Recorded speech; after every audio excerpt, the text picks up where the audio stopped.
సబ్బండ వర్ణాలు బీజేపీ వైపు చూస్తూ ఉన్నాయి. ఈరోజు ఒక దేశభక్తి దైవభక్తితో ఉన్నటువంటి వాళ్ళపైన ఒక మచ్చ వేసేటువంటి ప్రయత్నం మీరు ఏదైతే చేస్తూ ఉన్నారో వారికి కూడా ఆత్మగౌరవం ఉంది.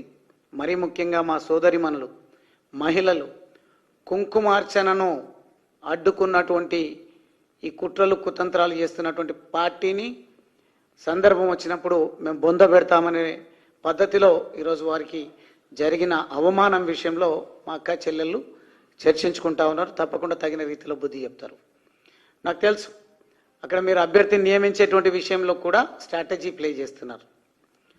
ఒక అభ్యర్థిని నియమించాలి, లేకుంటే గెలుపు జరగాలంటే ఏ రకమైనటువంటి ప్రావకేషన్తోనా రెచ్చగొట్టే ధోరణితోనా ఓట్లు కొల్లగొట్టాలనే ప్రయత్నం చేస్తూ ఉన్నారు. మీరు ఎంత కులాల మధ్యలో మతాల మధ్యలో ప్రజల మధ్యలో ఆంతర్యాలు సృష్టించి చిచ్చు పెట్టేటువంటి ప్రయత్నం చేసినా ప్రజలు విఘ్నులు. గత 18-20 నెలలుగా మీరు పాలనను గమనిస్తూ ఉన్నారు. మీ అసమర్థతను పూర్తి స్థాయిలో అర్థం చేసుకున్నారు కాబట్టి మిమ్మల్ని వదిలిపెట్టరు. ఓటుతోనే బుద్ధి చెప్పేటువంటి రోజులు దగ్గరలోనే ఉన్నాయి. రేవంత్ రెడ్డి గారు దయచేసి ఈ అక్రమ అరెస్టులను ఆపాలి. మేము ఈరోజు తీవ్రంగా ఖండిస్తూ ఉన్నాం. ఒక చదువుకున్నటువంటి దేశభక్తి కలిగినటువంటి మా పార్టీ ప్రెసిడెంట్ రామచంద్రరావు గారిని ఈరోజు హర్ ఘర్ తిరంగా జాతీయ జెండాను సమాజం లోపలికి విస్తృతంగా తీసుకెళ్ళాలి, దేశాన్ని సంఘటితంగా ఉంచాలనే ప్రయత్నం చేస్తూ ఉంటే మీరు విచ్ఛిన్నం చేసి కుట్రలు చేస్తూ ఉన్నారు. ఎట్టి పరిస్థితుల్లో మీ అరాచకాలను అంతమొందిస్తాం.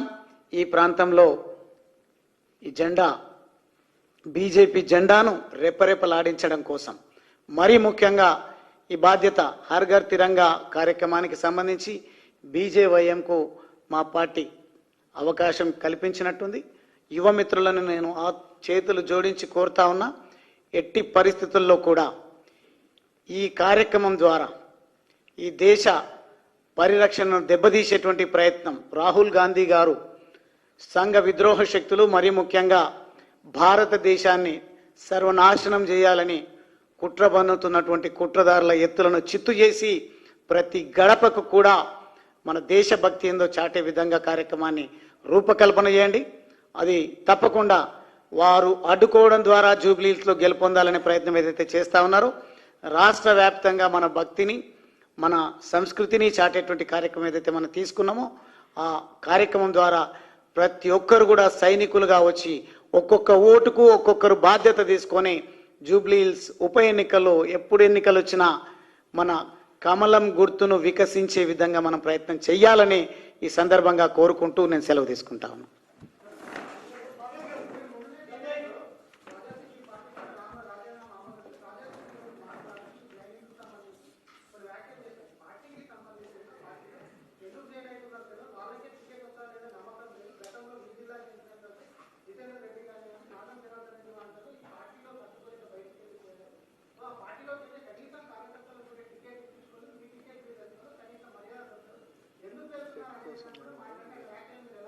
No problem. నాకు తెలిసి రాజా సింగ్ గారు నా గురించి అట్లా మాట్లాడతారని అనుకోను. వ్యక్తిగతంగా నేను ఎమ్మెల్యేగా 2 సార్లు ఉన్నప్పుడు వారు కూడా అసెంబ్లీలో ఉన్నారు.